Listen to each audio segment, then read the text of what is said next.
오늘은 여러분들이 실제 여자를 만났을 때 여자의 마음을 사로잡을 수 있는 방법에 대해서 말씀을 드려보겠습니다. 진화론 관점에서 번식을 볼 때 남자가 여자에게 들이대게 설계되어 있습니다. 그리고 내가 괜찮아 하는 여자는 나만 괜찮아 하지 않습니다. 이런 상황에서 우리가 어떤 전략을 취해야 할지 말씀을 드려보도록 하겠습니다. 첫 번째, 불균형한 구조 바꿔버리기.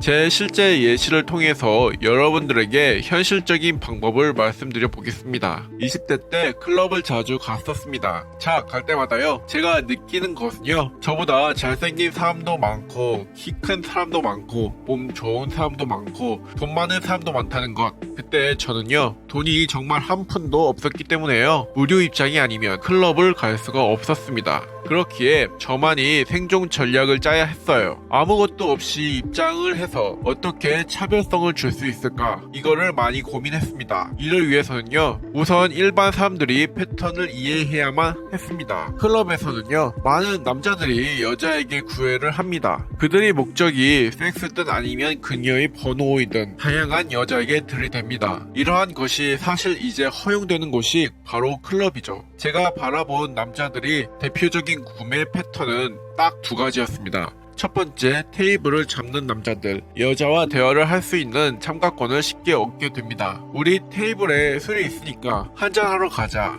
남자들이 생각하는 것과 다르게 쉽게 대화를 할 수 있습니다. 그리고 이제 여자가 남자에게 호감이 생겨 계속 남자에게 말을 걸면서 붙어있게 됩니다.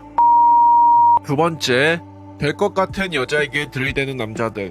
재미있는 거는요, 오히려 옷을 야하게 입은 여자, 많이 예쁜 여자들에게 들이대는 남자보다 조금 애매한 여자에게 들이대는 남자의 비율이 훨씬 높았다는 거예요. 잘난 남자들은요, 적극적인 구애 행위를 하는 것보다는 눈치를 보는 경우가 많았습니다. 먼저 크게 들이대면 족밥으로 보이니까요. 클럽에서 놀 거 놀면서 흥분한 여자를 찾으려고 하나하나의 시선이 여자로 옮겨갔습니다. 하이엔드 클럽일수록 눈치만 보는 사람의 비중이 높아집니다. 이 상황에서 더 좋은 양주를 사서 여자에게 쉽게 말을 걸 수가 있죠. 하지만 클럽에서 그저 그런 가격대 테이블이면 결국 존잘에게 넘어가게 되어 있습니다. 돈이 없으면 근본적인 해결책이 되지 못했습니다. 여자가 나를 보러 온 게 아니고 테이블 금액 사이즈를 보러 온 것이기 때문에 그것은 제가 원하는 방향이 아니었어요. 그리고 두 번째 말은, 나한테 꼬셔질 것 같은 여자를 찾는 행위는요, 적금 대비 확률이 매우 높습니다. 하지만 반대로 들이대는 횟수가 적어서 당일 메이드 성공률은 낮아집니다. 자, 여기서 당일 섹스만을 위한 전략은 단순합니다. 많이 들이대세요. 그냥이 아니고요, 누구보다 많이 들이댑니다. 그리고 여자를 특정 짓지 않습니다. 자존심이요? 여러분의 목적은 무엇인가요? 클럽에서요, 자존심과 가오를 잡는 것이 목적이신가요? 섹스가 목적이라면 단순히 많이 들이대면 됩니다. 자, 그렇게 한번 클럽을 가면요, 한 100명 정도한테 들이댔습니다. 처음엔 말도 어버버하고 눈도 못 마주치고 들이대는 놈이 100번씩 10번씩 하니까 1001번째는요, 나름 느낌있게 들이댈 수 있었습니다. 자, 이쯤 되었을 때요, 바로 당일 원나잇을 할 수 있게 됩니다. 번따가 목적이라면 클럽에서 나와서 집에 갈 때쯤이면 대략 10명에서 20명 정도의 연락처가 있었습니다. 자, 집에 와서 한숨 자고 그녀들한테 모두 똑같은 카톡을 보냅니다. 20명 정도의 여자의 번호를 얻게 되면요, 얼굴 하나하나가 기억나지도 않아요. 자, 그렇게 절반 정도는요, 일십을 합니다. 그 와중에 또 절반은 미적지근한 연락을 해요. 일부는 잘 들어갔냐부터 해서 정상적인 연락을 하게 됩니다. 제가 클럽을 가면요, 이러한 순환이 반복이었고요, 연락처를 받은 것 중에서 3분의 2의 카톡이 날아갔음에도 불구하고 충분한 양의 여자와 연락을 할 수 있었습니다. 실제로요, 여러분이요, 15명 정도의 여자에게 동시에 카톡을 보내는 상황이 왔다고 한번 쳐볼게요. 설렐까요? 아마 초반에는요, 기분이 좋겠지만 시간이 지나면서 매우